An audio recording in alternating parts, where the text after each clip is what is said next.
Because the coral stitch is so challenging, and I do consider it one of our challenge stitches, I want to make sure that you also are comfortable working on your hoop, and that you understand how to navigate that, since most of you are actually going to be working more on the hoop rather than on the stretched frame where I do demos. So the easiest way to understand on the hoop where you do not have a stretched frame is to make sure that your C relationship when you're traveling along this line for the coral stitch is always maintained, okay? That means you're gonna be able to train yourself to keep that thread never above like this, but below. And the reason why is when we pick up that little bit above and below that working line and pass it underneath and then over this other line, you basically need to always make sure that you've got that traveling line and that C shape below. If it flips up this way, you're gonna get confused. So make sure that you keep that down below.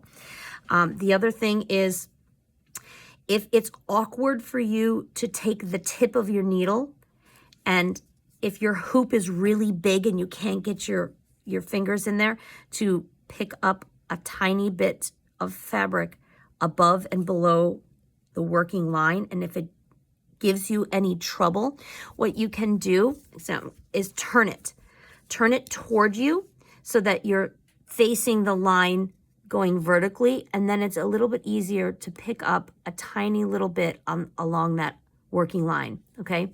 And then you can turn it back this way. But mind you that you keep that C shape so that your thread passes over the needle, and then your needle passes over the thread underneath, which creates that loop.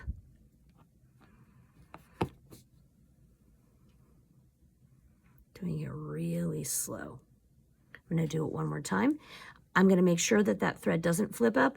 I'm going to keep it down like this. I'm going to turn my canvas, making sure that that thread stays there.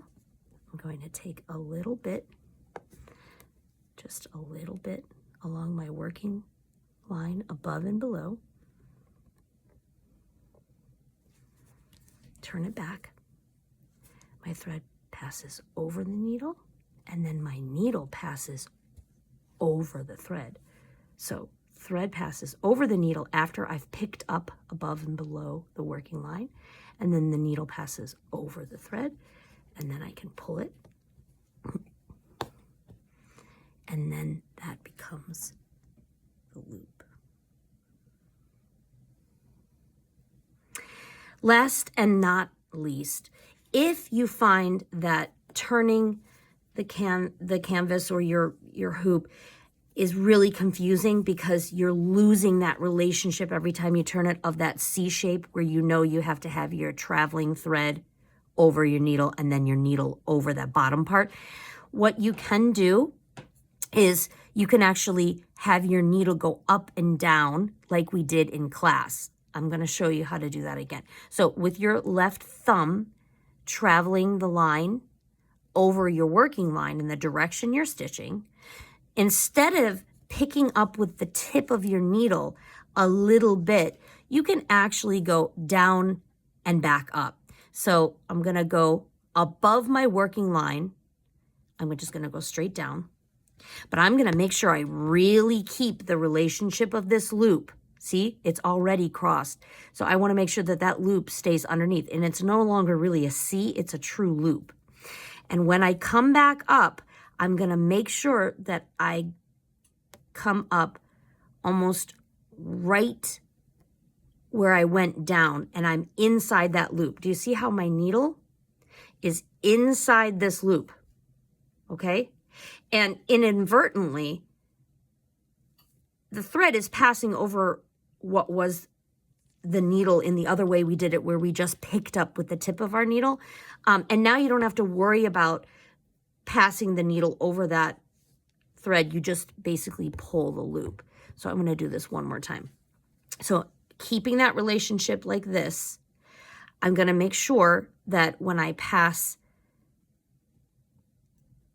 down above my working line and come back up, I'm within the loop right next to where I went down. So you're above and below, picking up a teeny bit of fabric above and below your working line, but this time you're maintaining that loop, and you don't have to necessarily mind the needle passing over or under. All you're doing is making sure that you keep that loop in mind, that your needle is within that loop, and you can still create exactly the same effect. I'm going to do that one more time.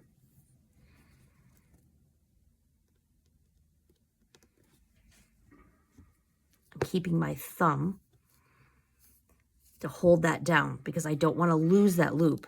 And when I come back up, I'm actually really securing it with my left thumb.